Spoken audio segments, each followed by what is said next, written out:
কখনো ভেবে দেখেছেন একজন হাফেজে কোরআন কেমন করে সেনাবাহিনীর শীর্ষ পদে পৌঁছান? কিভাবে মাদ্রাসার ছোট্ট ঘর থেকে বেরিয়ে একজন মানুষ দেশের সেনাবাহিনীতে এত উঁচুতে উঠতে পারেন?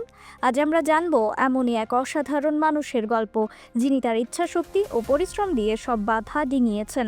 যখন পাকিস্তানের সেনাপ্রধান জেনারেল আসিম মুনিরের হাফেজে কোরআন হওয়ার বিষয়টি বিশ্ব মিডিয়ায় আলোড়ন তোলে, তখন দক্ষিণ এশিয়ার কৌশলগত পরিস্থিতি নিয়ে এক নতুন আলোচনার সূচনা হয়। কিন্তু এই আলোচনার অন্তরালে এমন এক গল্প লুকিয়ে আছে যা অনেকের কাছেই অজানা এবং যা হয়তো আঞ্চলিক ভারসাম্যের এক নতুন সমীকরণ তৈরি করতে পারে।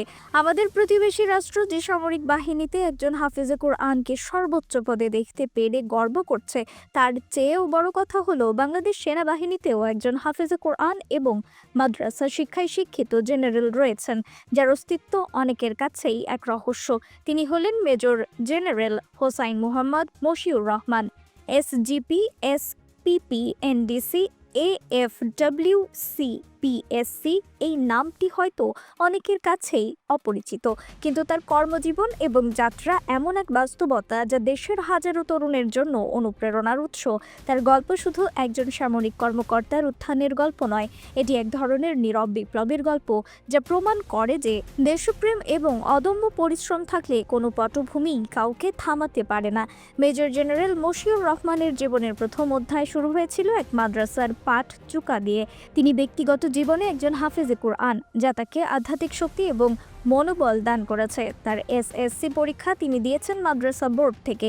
এই পটভূমি থেকে উঠে এসে তিনি যে উচ্চতায় পৌঁছেছেন তা কেবল তার ব্যক্তিগত যোগ্যতার ফসল নয়, বরং এটি বাংলাদেশ সেনাবাহিনীর এক অনন্য দৃষ্টিভঙ্গির প্রতিফলন, যেখানে যোগ্যতাই একমাত্র মাপকাঠি। তিনি প্রমাণ করেছেন যে মাদ্রাসা শিক্ষা আধুনিক পেশাগত উৎকর্ষ সাধনে কোনো বাধা নয়। তার সামরিক ক্যারিয়ারের যাত্রা শুরু হয় বাংলাদেশ মিলিটারি একাডেমি থেকে। তিনি ২৭তম দীর্ঘ কোর্সের মাধ্যমে কমিশন লাভ করেন এবং বাংলাদেশ সেনাবাহিনীর অন্যতম ঐতিহ্যবাহী ইস্ট বেঙ্গল রেজিমেন্টে যোগ দেন। এই রেজিমেন্টের ইতিহাস ও গৌরব তাকে আরও অনুপ্রাণিত করেছিল দেশের জন্য আত্মনিয়োগ করতে। তারপর থেকে তার পদোন্নতির ধারা ছিল এক অবিশ্বাস্য উত্থানের গল্প। তিনি অত্যন্ত সুনামের সাথে ঘাটাইল এরিয়া কমান্ডারের দায়িত্ব পালন করেছেন, যা সেনাবাহিনীর একটি অত্যন্ত গুরুত্বপূর্ণ ও চ্যালেঞ্জিং পথ। এরপর তিনি ১৯ পদাতিক ডিভিশনের জেনারেল অফিসার কমান্ডিং হিসেবে দায়িত্ব পালন করেন। একটি পদাতিক ডিভিশনের নেতৃত্ব দেওয়ার অর্থ হলো হাজার হাজার সৈন্যের নিরাপত্তা ও প্রশিক্ষণের ভার কাঁধে তুলে নেওয়া, এবং তিনি সেই দায়িত্ব পালন করেছেন দক্ষতা ও নিষ্ঠার সাথে।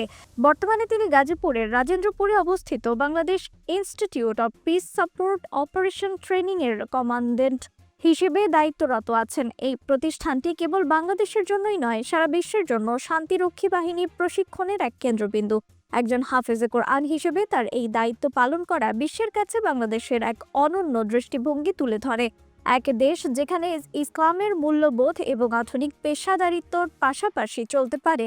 মেজর জেনারেল মশিউর রহমানের এই অর্জন কেবল তার ব্যক্তিগত সাফল্য নয়, এটি বাংলাদেশ সেনাবাহিনীর এক বড় বিজয়। এটি প্রমাণ করে যে বাংলাদেশ সেনাবাহিনী সবসময় মেধা ও যোগ্যতাকে মূল্যায়ন করে, কোনো প্রার্থীর পটভূমি বিবেচনা করেন না। তার যাত্রা সেই সব তরুণদের জন্য এক আলোকিত পথ, যারা মাদ্রাসা ব্যাকগ্রাউন্ড থেকে এসে দেশ সেবায় সেনাবাহিনীতে যোগ দিতে চান। তিনি তাদের কাছে এক জীবন্ত প্রমাণ যে স্বপ্ন দেখতে জানলে তা তার পেছনে নিরলসভাবে ছুটে গেলে কোনো কিছুই অসম্ভব নয়। তার উপস্থিতি দক্ষিণ এশিয়ার জিও পলিটিক্সে এক নতুন মাত্রা যোগ করে।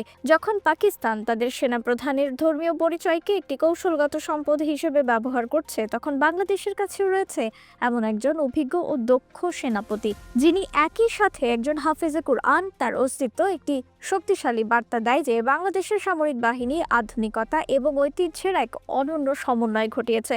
তিনি কোনো গোপন অস্ত্র নয়, বরং এক জীবন্ত প্রতীক, যা দেখায় যে দেশের সার্বভৌমত্ব রক্ষায় ধর্মীয় মূল্যবোধ এবং পেশাদারিত্ব কিভাবে একসাথে কাজ করতে পারে। একজন হাফেজ ও দক্ষ সেনাপতি হিসেবে তার এই সুস্বাস্থ্য এবং দীর্ঘায়ু কামনা করা ছাড়াও আমরা কামনা করি তার এই অনুপ্রেরণামূলক জীবন যেন দেশের আগামী প্রজন্মকে আরও বেশি উদ্দীপ্ত করে। যে মানুষ কোরআনের হৃদয়ঙ্গম করেছেন সেই মানুষই দেশের সীমান্ত রক্ষা করছেন। এই চিত্র বাংলাদেশের জন্য এক গর্বের বিষয় এবং বিশ্বের কাছে এক অনন্য দৃষ্টান্ত। তার গল্প হয়তো পাকিস্তানের সেনাপ্রধানের মতো বিশ্বজুড়ে আলোচিত নয়, কিন্তু যারা তাকে চেনেন তারা জানেন যে তিনি কতটা গুরুত্বপূর্ণ। তিনি বাংলাদেশের আড়ালে থাকা এক শক্তি, যার নীরবতার মধ্যেই লুকিয়ে আছে দেশের ভবিষ্যৎ নির্মাণের এক বড় দায়িত্ব। রিফাত আরা ইসলাম, ভোরের আকাশ।